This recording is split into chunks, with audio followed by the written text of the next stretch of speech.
And we also get a few different organizations that have kind of just expanded their offerings within the HR tech space. We're going to start with Paychex that have HR Analytics Premium Plus. This has the built-in Gen AI, right? Mm-hmm. We've been talking AI. It took us a while to get there, but we were going to talk about it, finish off the year the way we more or less started it. Isn't it crazy though, Stacey, that we, at the beginning of the year, it might have been 1 or 2 episodes where like, oh, it seems like people are talking about AI. We'll have to keep an eye on it too. It's like... 2024 is definitely going to be like the year AI, like just a year, right? I mean, to be honest, 2023 was a bit of that too. But yes, I think this year it's been a little bit more of show me the money on this. Like, yes. What am I getting out of it this year, right? Welcome to the HR Huddle podcast, presented by Sapient Insights Group, the ultimate resource for all things HR. It's time to get in the huddle.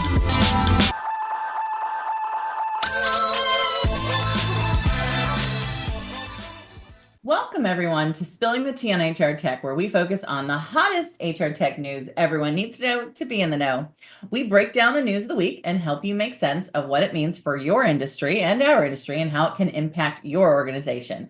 We are recording today on December 4th, 2024. This might be our last recorded session before the new year, Cliff, because you and I are going to take a couple of little breaks. And we're bringing you all the news that you can use this week. I'm your host, Stacey Harris, Chief Research Officer and Managing Partner for Sapient Insights Group. We are a research and advisory firm. And joining me today for our conversation is my co-host, Cliff Stevenson, Director of Research and Principal Analyst for Sapient Insights Group. Cliff, welcome to the show again. And all the tea that we've got to spill. And it's good tea this week, isn't it? Oh, yeah. The true sense of when we talk about spilling the tea in the colloquial sense, we're going to be there. We're holding that, though, as a teaser. Don't worry, this tea is so hot that it'll be piping. It'll be just the right temperature. This won't be like the McDonald's coffee. This is going to be just right because that's how hot this tea is. I'm excited for it. Wrapping up the season with it. We are covering a lot of other topics today. What else will we be talking about today? We've got some promotions, right? Yeah, we've got a lot of stuff going on internally. We're going to talk some M&A news. We've got a lot of personnel moves, including stuff that came down today for us, for you listeners and viewers. It'll be, a week from now. But we've got all of that going on, a lot of us going in, and a lot of just expansion of capabilities. I'm honestly surprised that we saw so many of these kind of updates. This time of year, a lot of organizations are kind of like, let's just hold off, especially because there won't be any budgets for a bit, as we know. But we've got quite a few. So there's kind of some new and exciting stuff going on and some kind of cool stuff going on with us here, too. Yeah, we got lots of stuff going on. So I know you and I just got back from Charlotte. We just did a big strategy session with one of the big solution providers. What was really cool is we got to use what's always nice when we get asked to come in and do strategy. It's always based off of the voice of the customer feedback. So what are the customers saying? What do they want to see? Where are they at? What are the big things they should be paying attention to? So that was pretty awesome. And we got to do that yesterday with both. I got to ride the train there. You got to take a flight and come back. Yeah, so. Very jealous. And like you said, using the comments, because there's so many, right? I think we said it's probably roughly around 8,000. And all of you, if you've taken the survey, thank you so much. Believe me, we read them all. We go through that. But not only that, we use every opportunity we can to share that feedback with the solution providers.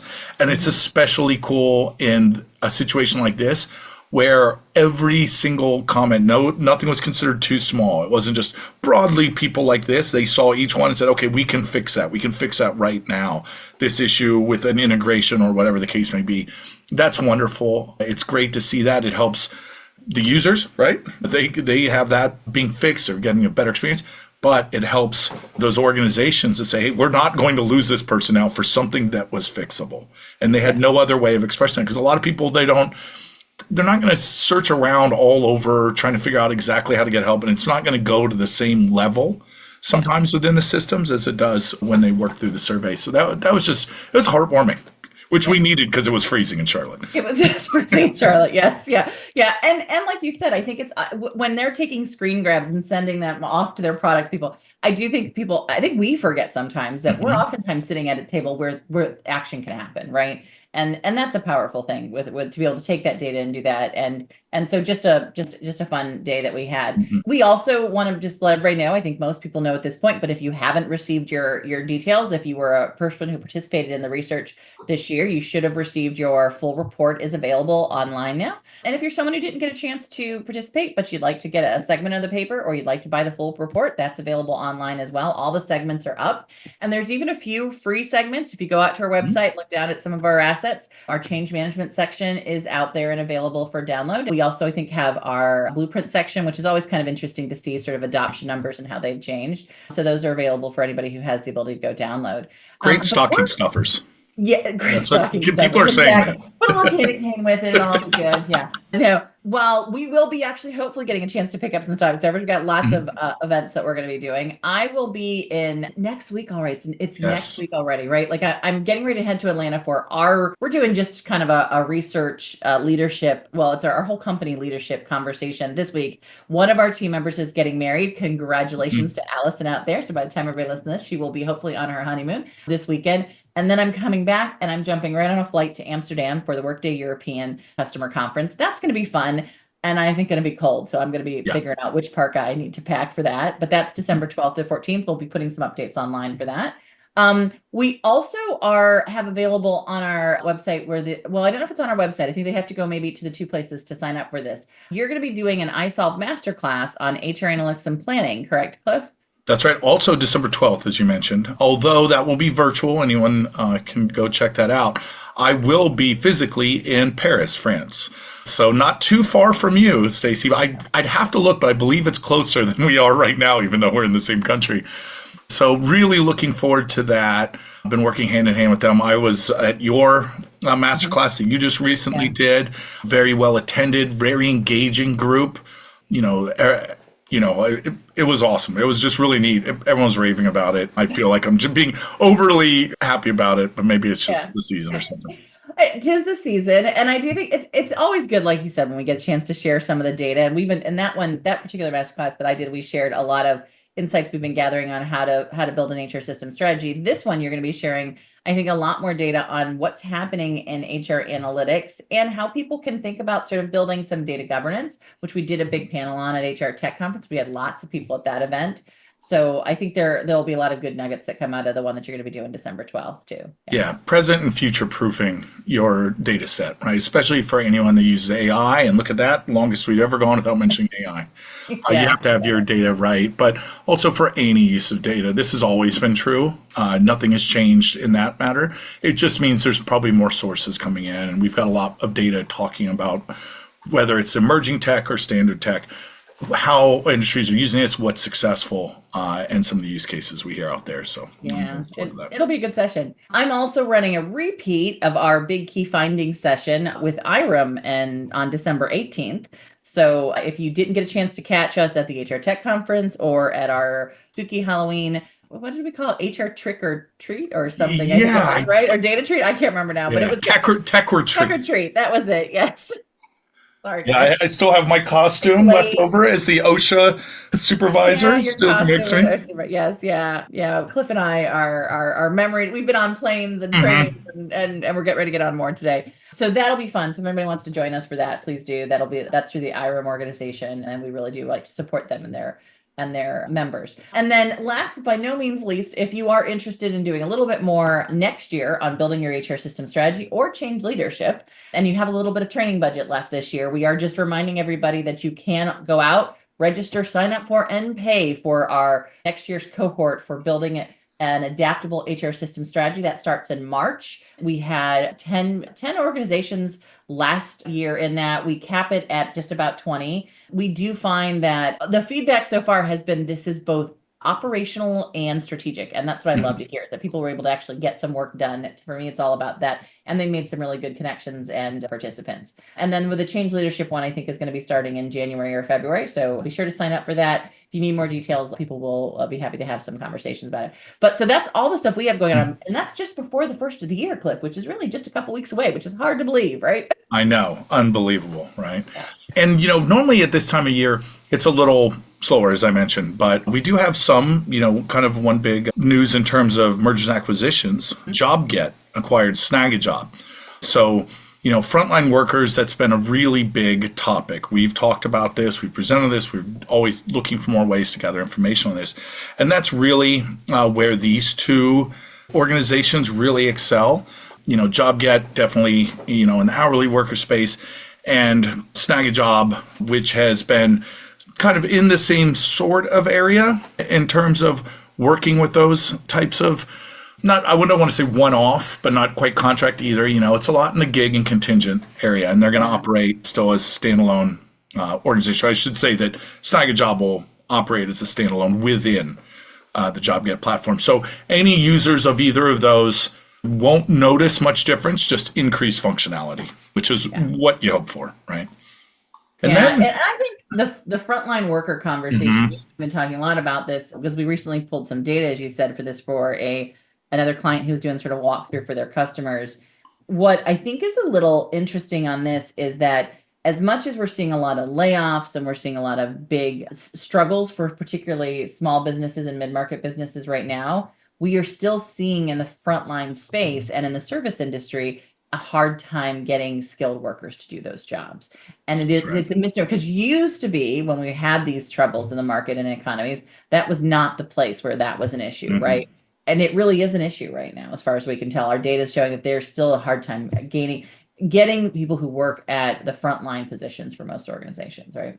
That's right. And I guess if there's something we could take from the COVID years that we did well was really figuring out how to protect and elevate and work with those frontline workers, of all different kinds, not just, the kinds that you might normally think of. You start to really realize the importance of so many of the people doing these jobs and the types of services you can get to them, right? And how not just to find them, but then how you can support them. So we also had some personnel changes, all positive. We've got Lori Jeffries, who's going to be the new director of product management at ADP.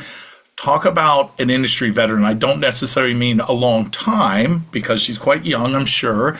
But if you look at the organizations she's worked for, right? She was with Dayforce, and before that, Ceridian, the same sort of company, and working at ADP, and then, moving up through there just as she had done at Dayforce. So really understands the space. So really good. And even before Ceridian and Dayforce, she was at what used to be Willis Towers Watson, but I would assume sort of their product side for the benefits. And before that with Infor on their product management for their HR service delivery. And if anybody remembers that HR service delivery product tool at Infor, it was one of the top ones back in the day. That was part of their acquisition at the same time they were doing the Lawson and everything. And so I was quite excited to hear about Lori coming into this role at ADP. I think it's an opportunity with ADP launching Lyric, which is sort of a rebranding, but also some new updates to what was next gen HCM previously. There's, I think, a real opportunity to see that area grow for ADP. They own the global space that we talked about, I think, in our last conversation. And I think people are looking to them to say, are you going to hold on to this? And are you going to be able to grow that opportunity within the organizations? I know I was just at ADP a few weeks back, and I was recording a session on their integration platform, which I'm very excited to see come out, because I think that's a new thing that we don't usually see as much for the mid-market and SMB spaces, right? And so they were giving me a deep dive into that, and we got a chance to talk quite a bit about sort of their goals for meeting the needs of the mid-market and the global. And so that was kind of fun to get a chance to really sort of see their vision for where they're heading. And I'm excited to see Lori go into this role. I think it'll be a good opportunity to see how she brings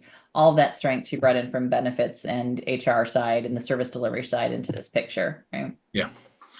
And speaking of, this is a little more, I wouldn't say to call it a circuitous path, but when we saw that Workday announced that Rob Enslin would be President and Chief Commercial Officer, now there's SAP experience in there, but also some work with Google Cloud and UiPath, where there's some AI work, which must have been kind of early on. So really understanding the market needs and, where that's headed, obviously aligning with some of those strategies coming up. I don't think there's anyone that knows Workday better than you, Stacey. Is this one that, you looked at, with a raised eyebrow, or did this make total sense to you? It makes sense. I mean, one, we saw Carl move up. I think they had that dual sort of president model. That's been a big thing for them. They learned, I think, quite a bit when they were starting to create that model from a leadership perspective, that you just can't have one person who kind of oversees everything. So I'm not surprised they've sort of built this out.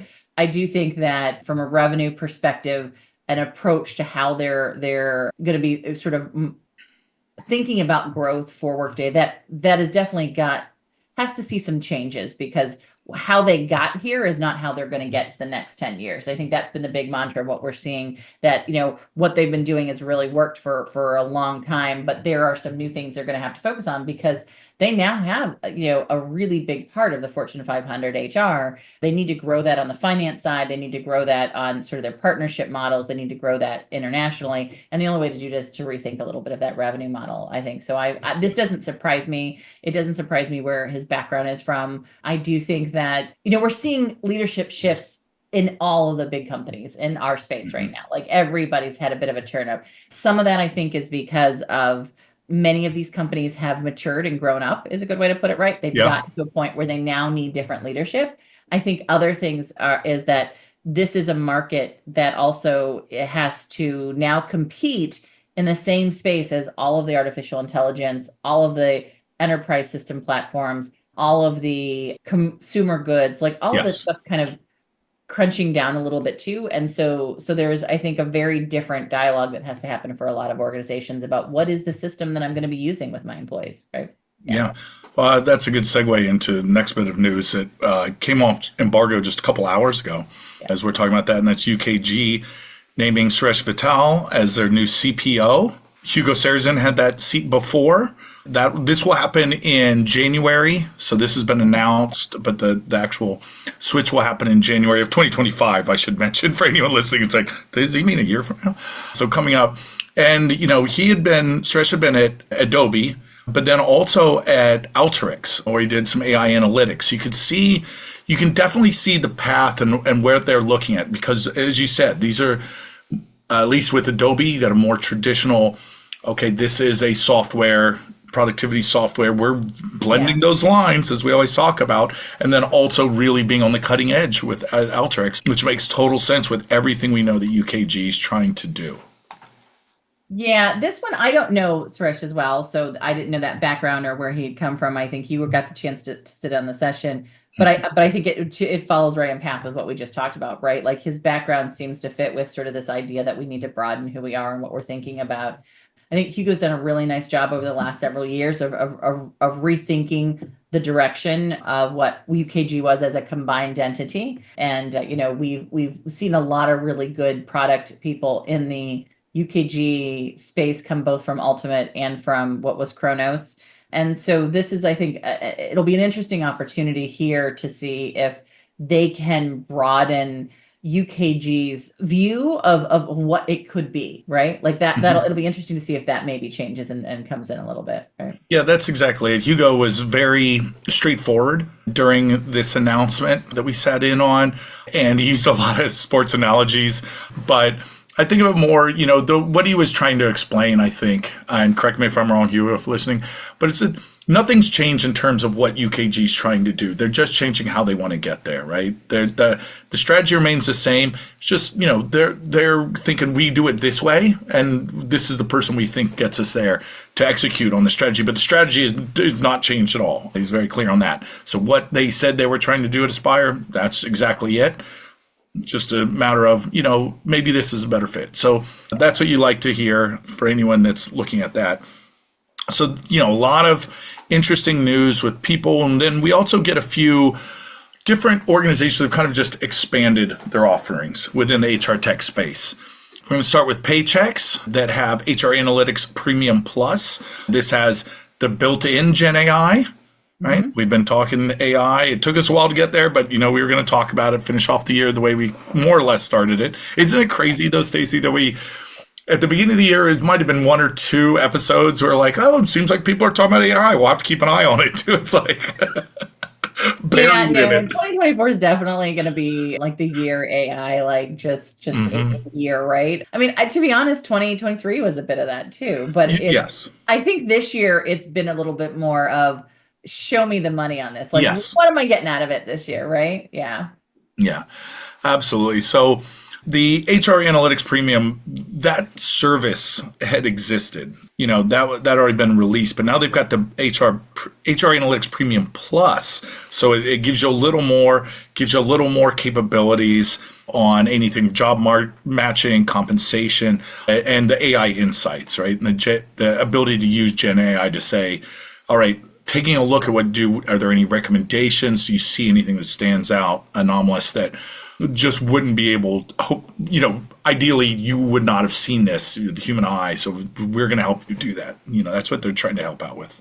Yeah. And this includes their new partnership with Visier, which I think is a really big thing to call out. Yes. So, because it includes accessing the data sets from the Visier environment, both for a compensation perspective, but also just a general benchmarking perspective, which I think has really been good. So Paychex has been investing in analytics for quite some time, but I think, there's always this challenge when you're dealing with really small SMBs, which is where Paychex has the bulk of its customers, is that it's hard to get enough data to work kind of and have some of those sort of long-term, benchmark conversations, right?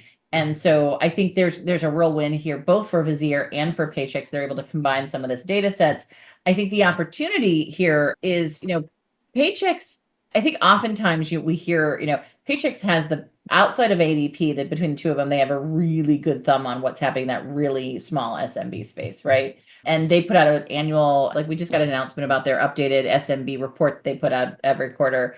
And I think that's going to give Visier an insight into a space they maybe not have had, because a lot of their customers come from that enterprise or mid-market side, and vice versa. This is going to give Paychex some more insight into sort of companies that are growing, because they're also trying to grow, I think, up space a little bit with who they're serving. And so I think this was a real smart move. Beaumont Vance partnered and built this deal out, but Tom Hammond has been working on this for quite some time as well.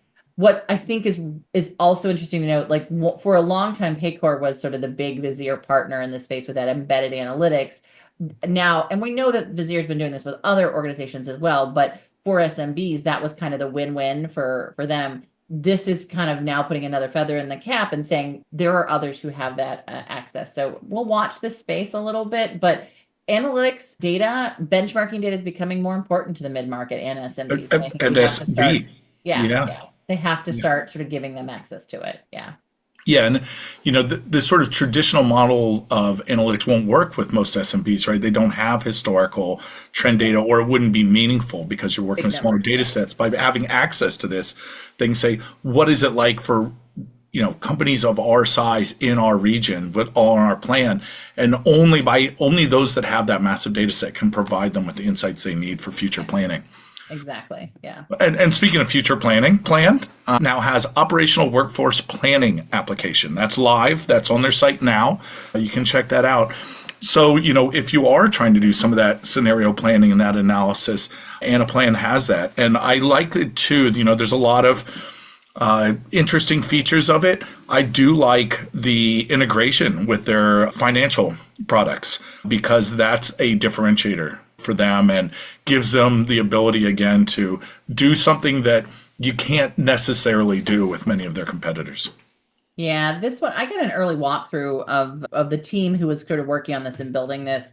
And, I was impressed with how they were thinking about sort of the workforce planning in a much broader sense than I think Anaplan has been able to in the past, right? We had a lot of conversations about how they go into that system and how they focus on the different personas who are doing workforce planning, how they think about the kind of key questions that go into workforce planning, right? So I was excited to see this come out. I think there's a lot of improvements. They'll continue to improve on this. Is sort of version 1.0 of where they're at on this. But I do think you're right. The connection to their financial planning is critical. This will be a direct competitor to what we're seeing happening over at Workday with adaptive planning, right? This is a direct competitor to some of the other organizations that are trying to build out workforce planning in a more people-centric way versus just a financial-centric way, right? And so I think this is going to maybe drive some more innovation in the market. Is what I'm hoping, is that we're starting to see all these organizations push a little bit more. So, yeah. Absolutely. And this one is pretty interesting. This one is, again, this is a couple weeks older, but this is from People Matters. And they have People Matters Octopus.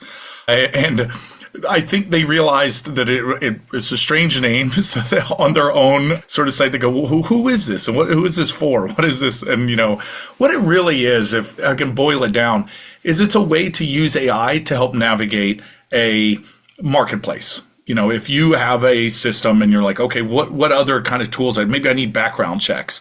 Before you might have had like a little bit of, filtering. You could check a couple boxes. This is what I might need for that. But here it's an AI tool that can help you do that. Right. So, and it's a pretty interesting concept. They call it an AI powered solution navigator for, HR tech. That's kind of cool. I mean, I could see that. It seems a kind of specific use case, and you need to have a fairly large partner ecosystem, right? Because it's just working within, I would assume People Matters for this to be useful to you. But I'm not, putting it down. I just find it kind of interesting. They clearly felt that there was a market need. And we have talked to organizations who say, oh, we realize people aren't finding the tools that they need within our marketplace. And, how can we express that better? So perhaps this is a sort of reflection of those sort of needs. Yeah, I mean, we see these come out in the market quite often. It'll be interesting to see if AI adding to it. I know a person has a version of this, a couple others have versions of this, right?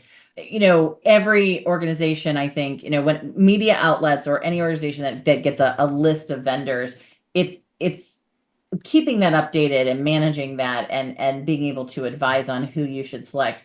It's a real effort. You and I have worked for multiple organizations that have kind of tried to manage these databases. It'll be interesting to see if AI can do it as well. Another organization that actually works with us, On Sale, right? They do something similar to this, right? Every organization has their own way of how they're getting paid or how they're getting funded for this. So I think that's always an issue. Like I always say, follow the money, and that gives you some insight as to how that data is being used and where it's coming from. But I am, interested in sort of seeing this whole ecosystem is continuing to grow. And I do know that the buyers tell us all the time, and we cover biggest and small organizations, but we don't go all the way down to every I-9 checker or background checker in our data, because you simply can't. But we're told all the time that it's so hard to just figure out who is an option for what you're trying to do in this market, right? Yeah, absolutely. The closest I think we probably come to it is when we're looking up different, apps on our productivity, such as Teams. It might have been a sort of tortured segue, but I'm going with it because one of the last stories is that, before we get to the really juicy stuff, is that Alight is launching Alight Work Life on Microsoft Teams. So collaborating with them to help, anyone that has Alight Work Life and Teams do things like recommendations for benefits, virtual assistants that you can just have on all the time, 24/7, authorization, those sort of things that can be handled by that, but you could do it within the Teams platform, right? So the idea is to make it seamless, make it in the moment of work or however you're doing it within a system that you may already be using for somewhat similar purposes. So those kind of work together. We've just noticed sometimes that stories seem to follow somewhat thematic issues, even if it didn't seem so at first. And I really think here we're seeing, again, that blending of office tools, productivity tools, just what we do for work, and HR type things. We knew that this was coming. We've been talking about this forever. You've predicted it maybe even 2 years ago, and now we're seeing that come to fruition. Yeah, I think this is going to be interesting because I'm all for embedding a lot of stuff into Teams and Microsoft Office or Google environments, wherever we get our work done. But I do think benefits is a little bit of an interesting issue here because there's so much personal information on your benefits side, right? And so it'll be interesting. I'd love to I think one of the things that we're going to be doing a lot over the next couple of months is digging into the benefits space. And I want to get an update from Alight on how this works just technically in the background, because I think our buyers are kind of asking those questions, right? Right. Because it is, if I'm sitting here chatting with my people, do I want a pop-up window of my benefits changing? I don't know, right? Like there's always that sort of, especially, we all know, all of us who work on Teams know, you're never sure which chat window you're typing into, right? Like that's the big thing. Like, did I say this to the wrong person? Did I put this? Did I just share that to the whole group? The whole group, right? We all know. We've all done that. Yeah. So there is a little bit of like, where do we draw that line for embedding stuff? And the other conversation here, I think, though, is that from what we're seeing, and we've had recent conversations with Aptia, and which was the breakoff from the Mercer applications with PlanSource, with I'm not going to say their name right, Naya, and several others who are in this space. This market is ripe for change next year. If I were a betting person, and we know that in our data that benefits is one of the top places, particularly for those between 500 and 5,000 employees, where they are going to be planning to spend more money in the HR tech space. I would watch this space very closely. HRMSs are flipping. We know that data. I think what's going to happen is we're going to see a lot of innovation, a lot of updating to what is going on in this benefit space.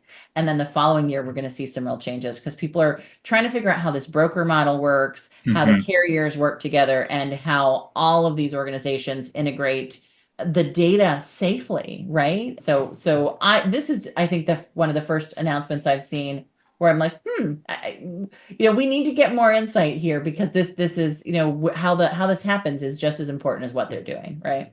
That's right.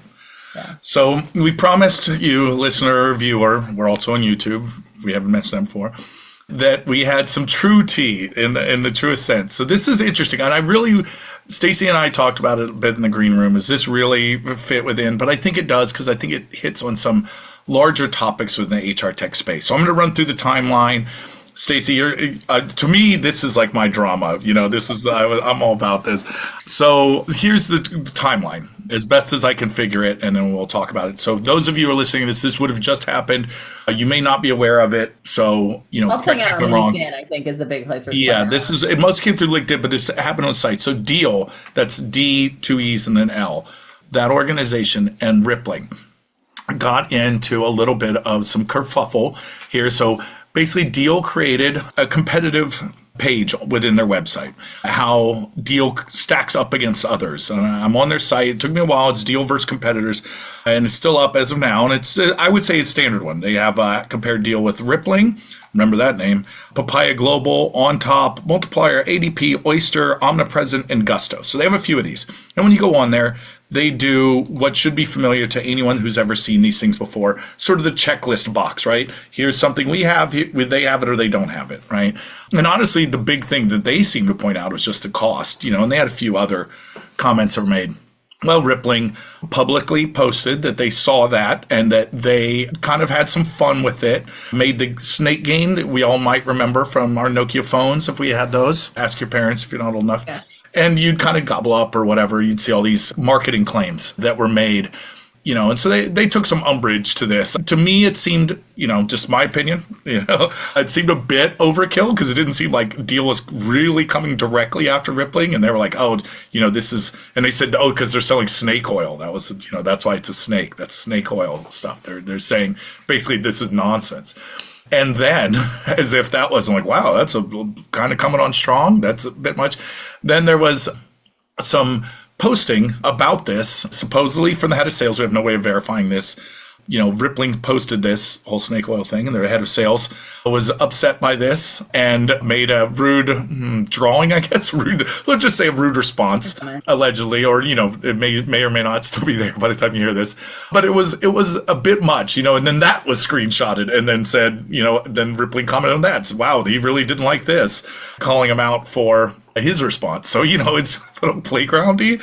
But I guess what stood out for me, besides the sort of, obviously there's some silliness to it, but I think there's some seriousness to it too, for a couple reasons.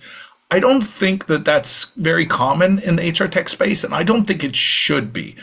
Not necessarily because I don't think, if organizations want to be competitive with each other, that's fine. I do think there's a certain level of decorum we still have, but also we are in the HR tech space, right? We are selling technology designed to help people be better coworkers, to be more pro-social, to be compliant, to help them communicate better, to not say things that are legally actionable.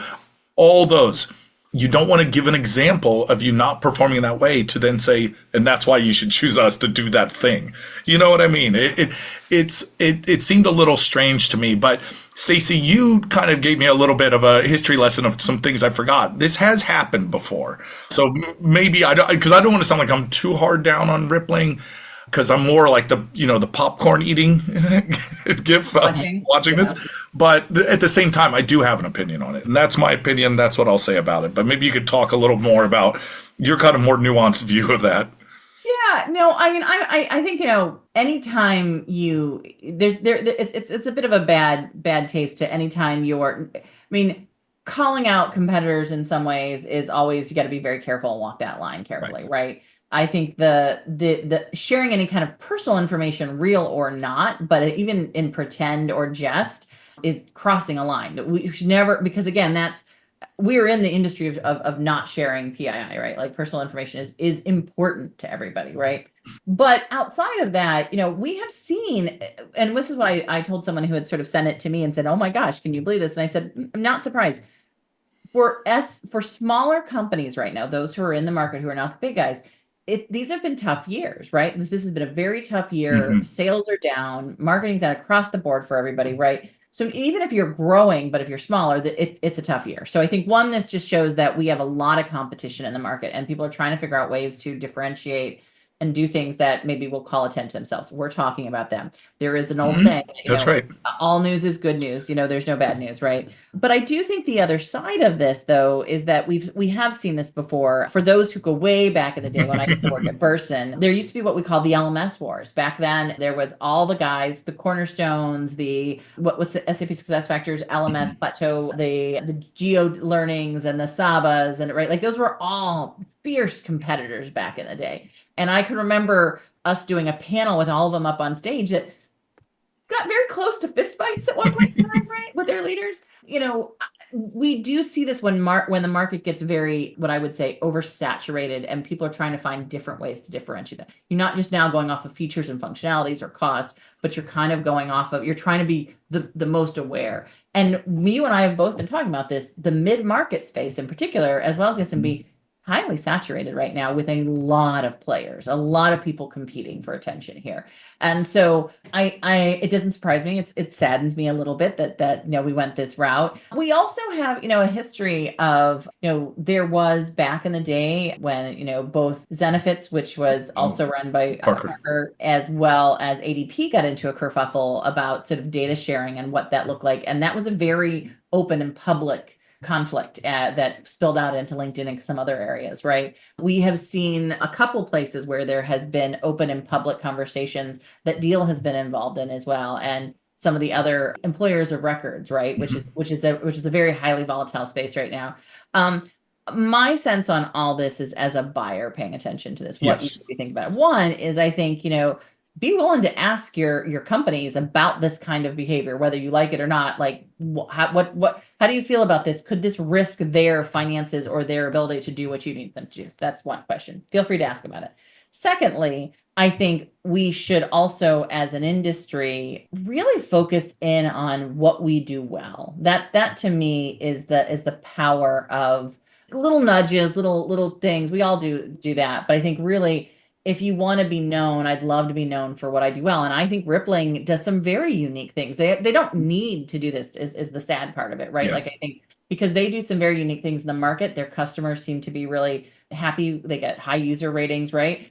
Deal gets high user ratings, where I'm expecting to see them on our data set next year for the things that they do, right? It is kind of sad because I think they both have opportunities for their customers. And when you do this kind of stuff, it takes away from the things you do really well, right? So yeah. And it's interesting too, because just today I was working with our good friend and colleague, Tammy Smith, looking at some of the responses as we gear up for next year. And, one of the questions we ask in the survey is, what caused you to change or drop your provider? And of course, there's cost and functionality, but a not insignificant number of people, I think it was around 4%, said that it was ethics, the values and ethics of the companies.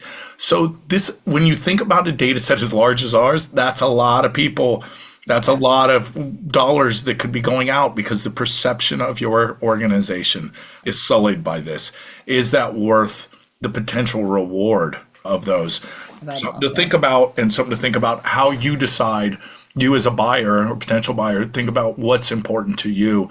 It's not always just functionality, right? You got to think about who's exactly running this company and what have they done in the past and what is going on. And again, you could see this in a positive spot too, right? You could say, wow, they really fight hard or something, So it's not necessarily that it has to be one way or the other. It's just more broadening your scope of what do you think is important when you're making these decisions. Yeah. These kind of things. I mean, like I said, I know him. I know it makes me sound very old when I say I've seen this come around again. Yep. I might do a tag out to Naomi Bloom and say, Naomi, how many times have you seen this happen? And she could probably go back to PeopleSoft and Oracle days and the battle between them, right? It happens in the market. But what I really like is that we're having the conversations, and we have to have the conversations, because a lot of times we don't. A lot of times it all happens behind the scenes and you don't know what's really happening. And so anymore, as we wrap up this year, Cliff, I mean, what I've been so excited about, what really makes me feel blessed in our industry, is that we have this dialogue with each other, with our community, that I get people who text me stuff in my LinkedIn commentary and says, hey, have you seen this? I'd like to know what your thoughts are on it. Put it on the radio. Yeah. Yeah, I do call this radio show still. I'm sorry, I'm a little. No, that's fine. It makes me sound much more important. Yeah. So shout out to all of our listeners out there, that you guys, your comments to us, your LinkedIn commentary on, what you'd like to hear us talk about. It really does make a difference. So yeah, here on Cliff and Stacey in the morning, your drive time HR tech radio. I love it. I'm in now. I'm going to get one of those weird noise boards that we can play during this whole thing. Oh, yeah. Morning shows are always so wrong. I was not a morning person. All right. Well, we got to wrap today, because I know you are getting ready to get yourself off to Paris. I'm getting myself packed to go to a wedding this weekend and then off to Amsterdam. To all of our friends out there, if we don't get a chance to see you before the holidays wrap up, we wish you beautiful holidays with your families, your friends, maybe a little time to get a break and everything. Yeah. And if you celebrate, Merry Christmas to you as well. But really a wonderful new year, because when we come back in the new year, we're going to have a whole lot of fun stuff to talk about. So make sure you come back in the new year. As we wrap today, just a reminder that if you are trying to figure out where to spend a few of those training dollars, a great way is to buy the annual HR Systems report, and to make sure that you sign up for maybe one of the big cohort strategy sessions. Also, if you want to make sure that you have access to where Cliff and I are going to be at, what we're doing, any of the details, and you can't wait for every other week when we do our Spilling the Tea on HR Tech, you can also go to our website to sign up for our newsletter to get an ongoing updates on our research launches, where we'll be speaking and where you can participate. And this year, you definitely want to find out about when you can participate, because that's going to be a little bit earlier. I think it's going to be in the end of April this year, because we're trying to get out to the early HR Tech conference, which is I think 1 week earlier than it was this year. That's right. So be sure to also listen to our sister HR Huddle podcast, HR We Have a Problem, hosted by our CEO, Terry Zipper. She's going to have some great upcoming interviews on that. And I think you're going to definitely want to listen to that on our HR Huddle episode. And if you'd like to help support the podcast, please subscribe and leave a rating and review where you grab your podcast. Those always help. To stay up to date with immediate breaking HR tech news, and to get all the behind the scenes content, if you want to hear about what I'm going to be doing in Amsterdam at the Workday event, follow us at Sapient Insights on LinkedIn, X, and Instagram. Oh, I'm not sure we're on X anymore, but LinkedIn and Instagram definitely, and Facebook. But I will try and post. Also follow me personally. I'll try and post what I'm seeing while I'm out there in Amsterdam as well. So if you want to get caught up on that. Cliff, thank you as always for helping us pull all this together. Thank you for pulling that timeline together for the Spill in the Tea piece, because I don't know that I could have figured out where all that fell. Yeah. Thank our production team, including Brand Method Media Group, who helps us produce our podcast, run by their amazing founder, Kelly. If you do have podcast work you're trying to do in the next year, please follow up with Kelly. She does an amazing job. And our marketing team, Summer Orleano, and the rest of the team behind us here at Sapient Insights Group. Thank you to our listeners and our community. We couldn't do this without you. You guys all know that. We're sending you all big hugs for the end of the year. And that's it for the Spilling the Tea on HR Tech. We hope it's been just the brew you need to start the engines running this week. And we'll be back in 2 weeks. Well, it's a little over 2 weeks now, with another pot of boiling hot HR Tech updates and insights. Thanks, everyone.